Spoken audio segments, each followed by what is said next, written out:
travel seems like a perfect mix in terms of what you can do with Snapchat. So Yeah. you're somebody, Rasmus, who has used Snapchat and worked with travel companies. SAS Scandinavian Airlines being one of those. Maybe you can tell us a bit about what you've done with them. Yes, I called Scandinavian Airlines. I was like, Snapchat and travel is the perfect combination because when you use Snapchat as a user, it's when you're bored. So that's when you're in bed, you're on the toilet, you're commuting, and the best thing to see is like just someone being on a beach or skiing somewhere and just dreaming away. So I presented this to them. I was like, this is a perfect combination. You should just just have me vouch for your travel company. And then SAS Scandinavian Airlines, they have like something called SAS Youth. So it's cheap tickets for people under 26. And nobody actually knows that that's the thing. Like, it's very rare you hear people talk about that. So I was like, I knew they wanted to promote that. And I just came up with a concept that could promote that. I actually came up with 3 and they could like pick the right one. And what we want to show is that traveling with SAS is like so convenient that you can literally just get the idea of I want to go to Rome and then go to Rome. Like just jump on the plane and go eat pizza. And so that's basically the stories. So what you didn't do was create an advert for them or do some brand endorsement. What you said is, I want to experience SAS, and Yes. through me experience SAS, that helps explain the kind of company and the product that they have. Is that Yes. right? I will never do like a product placement story saying, hey, buy this product, I think it's nice. I will always make it into a story. And I always try to make my branded stories even better than my regular ones. Like, it is an amazing opportunity to be able to jump on a plane, high-five the captain. I was like sitting inside the cockpit while flying there. I could like snap while the pilot was showing me, so that's Croatia, that's Italy, that's where we're going. Which nobody on my Snap had ever seen before. So that's just great content, and it's great content to have me like within 5 hours, I would be in Rome, sitting in Rome, eating a pizza and being like, this is amazing, you should come here, Snap. And then we like traveled, and it's... So what happened for SAS? What did they get from it? How did it work for them? How did they distribute the content? Did you distribute it? How did you engage, or how do they engage with an audience on this? So the thing they get is like just general awareness. People won't go directly when I do this, when they won't watch the story and then go directly and buy tickets, because that's not how people go traveling. But they will, in their minds, know, okay, SAS Youth, that's actually cool. And the thing I do in the stories is just, I show it all, I talk with the cool people from SAS, like high-five the captain, all that stuff, and then I just say, well, thanks for the ride, SAS Youth, and guys, you should check this out next time you're going traveling, because it's awesome.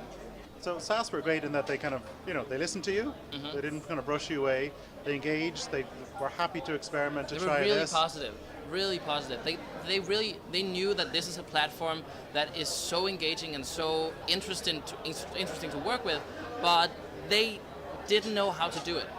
And it was just so easier for me to like come and say, hey, I'm amazing at this, let's do some fun stuff together, I think you have a great brand. And did they look at the analytics, the metrics? Were they interested in that, or were they just happy to go for the brand experience? So what I give them, like I always give kind of a report. So how many people saw this? I'll send them snaps from my users, like this is the engagement, all sorts of stuff. I also take the story, I cut it down to like 1.5 minutes or 1 minute, and they can share that on their Facebook. So like they get an extra piece of content for their Facebook page. Which then again can drive more engagement. So I do all these little things, and they're interested in seeing how many people saw it, how many views did we get. And like if you take a Snap story and then combine all the views, like I will make a story, it will be maybe like 30 snaps with a completion rate of 80%, with around 50,000 people watching each snap. So that in impressions, totally views in total, that's around 1.5 million views for one story. So that's really a lot of eyes, or a lot of time people spend watching that story. And of course they're interested in that, and that is easy stats to kind of show to directors and stuff. But it's also a way for them to kind of like compare it to other medias. Like, so we paid for this. This is actually pretty good in relation to what we got on Instagram, or what we got when we boosted on Facebook. So they want the numbers, but I also insist in sending them at least like 10 snaps from users. being like, oh my God, that's so amazing, you went to Rome, or I've just been there, or you should go here. So I want to get that. I want to give them the numbers, but I also want to give them the people. So the first step was you chose 3 destinations. Yeah. Maybe the next step is that your users choose where you go next? That was originally the plan. That was the first pitch. Like, I want to do this. I want to just go to the airport and have people say to me, where should I go? And I want to travel the world like that. So if there's like an airline somewhere who want to do that with me, I don't know, just call me. Well, SAS were very open to your idea. Very so open. What would you say to other airlines and travel companies who are thinking of using Snapchat?